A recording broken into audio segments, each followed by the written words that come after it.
तर भाई लोक पहाटेचे 3 वाजले होते आणि गंधर्व भाऊनी सकाळी सकाळी मला उठवून दिलं होतं. घरातले सर्वजण झोपेत असतानाच आमची बाहेर निघायची तयारी झाली होती. सकाळी सकाळी गल्लीत एक कुत्र देखील नव्हतं, पण तरी देखील आम्ही धाडस करून कळसुबाईला निघालो होतो. त्यानंतर वळणावळणांचा रस्ता पार करून आम्ही शेवटी कळसुबाईला पोहोचलो होतो. त्यात आपल्या बॅगची चेन खराब झाल्यामुळे गंधर्व भाऊ त्यावर प्रयोग करून बघत होते. तर फायनली मित्रांनो आम्ही ट्रॅकिंगला सुरुवात केली होती आणि सर्वत्र अंधार पसरलेला होता आणि तसेच थोडस चालून आमची टाय फिस झाली होती.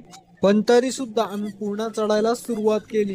जसं जसं आम्ही वर पोहोचत होतो तसं तसं आम्हाला जास्त थंडी जाणवत होती आणि नेमकं संडे असल्यामुळे ट्रॅकिंग करणाऱ्यांची संख्या खूप होती. नंतर मग काय आम्ही एकदाच कळसुबाईच्या शिखरावर पोहोचलो होतो. येथील नजारा बघून आमचा पूर्ण थकवा हा नाहीसा झाला होता. नंतर आम्ही तेथून सनराईजचा आनंद घेऊन तेथून निघालो. तर भाईलोक फायनली आम्ही कळसुबाई उतरून खाली आलो होतो आणि आम्हाला भयंकर अशी भूक लागली होती आणि आपले जे ग्रुप मेंबर्स होते ते सुद्धा खाली जाऊन बसले होते आणि ते आम्हाला फोन करत होते आणि आपला गंधर्व भाऊ सुद्धा खूप थकलेला होता. तर मित्रांनो आता आजसाठी एवढंच. आता भेटूया नेक्स्ट ब्लॉग मध्ये आणि हा ब्लॉग तुम्हाला कसा वाटला नक्कीच कमेंट करून कळवा.